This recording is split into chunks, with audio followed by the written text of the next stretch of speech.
sumulpot sa iyo. Yan, nabalatan ko ng mani. Ayun, hindi na nakita yung sagi. 1/4 teaspoon, 1/4 teaspoon. So,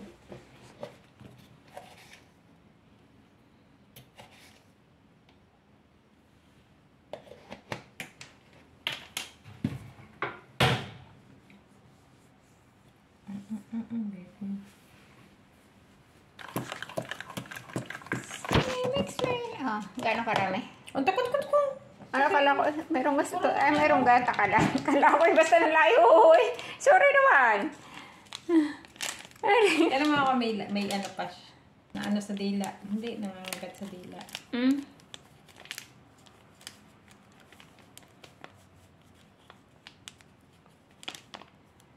Baking powder.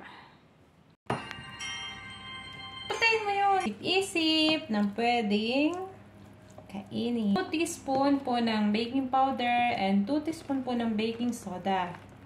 So, ang atin pong melted butter ay bali dalawa pong 1/3 dalawang 1/3 cup na ano kasi dalawang portion siya. So, sa 1 portion po 1/3 cup po na melted butter. So, dalawa siya, di dalawang 1/3. Kaya na po ang bahalang mag-total kung kagaano kadami yun. So, naglagay din po ako ng salt. So, ang salt po ay half teaspoon.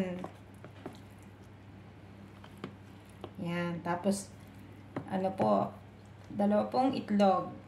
Yan pong large na po ang inyong gamitin. Yung pinakamalaki, dalawa. Kung wala naman pong malaki, kung maliit po, pwede pong 4 na pirasong maliit. Ayan. Kung wala naman kayong butter at hindi available sa inyo, pwede pong margarine or else po yung vegetable oil. Wala pong problema. So, kailangan lang natin siyang haluin talaga. Bake po natin siya ng 35 to 40 minutes. Kapag po nakita nyo medyo nag-brown na po yung ibabaw. Tapos, i-test po ninyo, toothpick test po.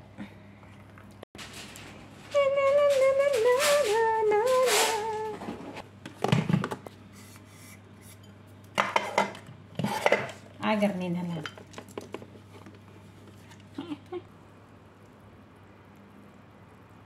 Hap lang. Tataas di ka. Mani. So, ito na po. Lagyan po natin siya ng toppings. So, yung iba ho ay durog na durog.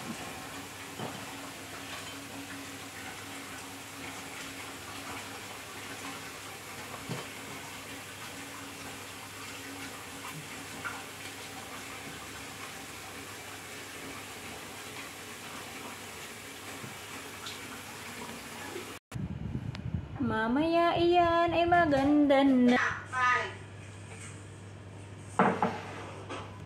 Makatatlo akong fries. Kagaling naman.